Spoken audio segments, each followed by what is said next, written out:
हरे कृष्णा, नमस्कार, जोहार मेरे प्यारे दर्शकों। मैं आपका मित्र कुमुद रंजन सिंह आप लोगों का बहुत बहुत स्वागत करता हूं। प्यारे दर्शकों, मैं अपने निवास स्थान जमशेदपुर झारखंड से आप लोगों के समक्ष उपस्थित हूं।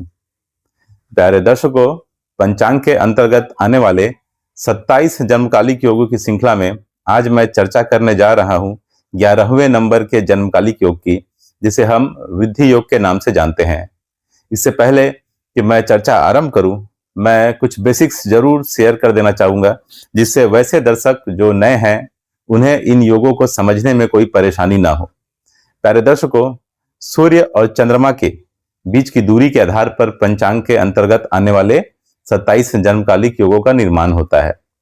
27 जन्मकालिक योगों के नाम इस प्रकार हैं: विस्कुम, प्रीति, आयुष्मान, सौभाग्य, शोभन, अतिगंड, सुकर्मा, धृति, शूल, गंड, वृद्धि, ध्रुव, व्याघात, हर्षण, वज्र, सिद्धि, व्यतिपात, वर्यान, परिग, शिव, सिद्ध, साध्य, शुभ, शुक्ल, ब्रह्मा, ऐन्द्र और वैधृति। इन 27 योगों में 14 शुभ योग हैं, 5 मध्यम योग हैं और 8 अशुभ योग हैं।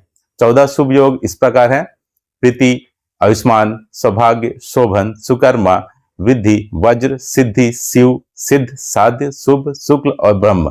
5 योग मध्यम योग की श्रेणी में आते हैं, जिनके नाम इस प्रकार हैं: ध्रुव, हर्षण, वर्यान, परीग और ऐन्द्र। 8 योगों को अशुभ योगों की श्रेणी में रखा गया है, जिनके नाम इस प्रकार हैं: विस्कुंभ, अतिगंड, धृति, शूल, गंड, व्याघात, व्यतिपात और वैधृति। इन योगों का प्रभाव इसमें जन्म लेने वाले के व्यक्तित्व पर तो पड़ता ही है, साथ ही साथ मुहूर्त शास्त्र में भी इसका उपयोग होता है। 27 जन्मकालिक योगों में विधि योग 11वें नंबर का योग है और इसे शुभ योगों की श्रेणी में रखा गया है। विधि योग के भगवान है सूर्यदेव और इसके स्वामी ग्रह है बुध।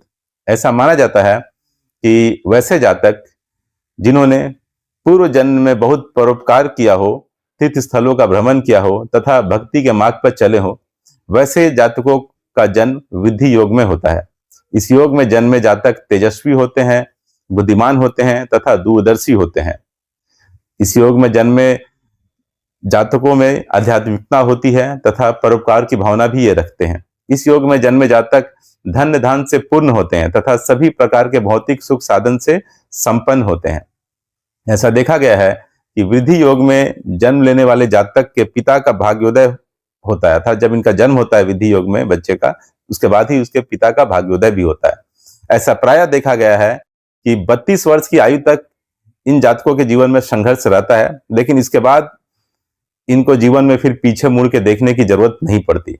विधि योग में जन्मे जातक व्यापार अर्थात बिजनेस में बहुत जल्दी सफलता पा लेते हैं। अगर कोई अपने बिजनेस का उद्घाटन विधि योग में जन्मे जातक से करवाता है तो उसके शीघ्र सफल होने की संभावना बहुत बढ़ जाती है।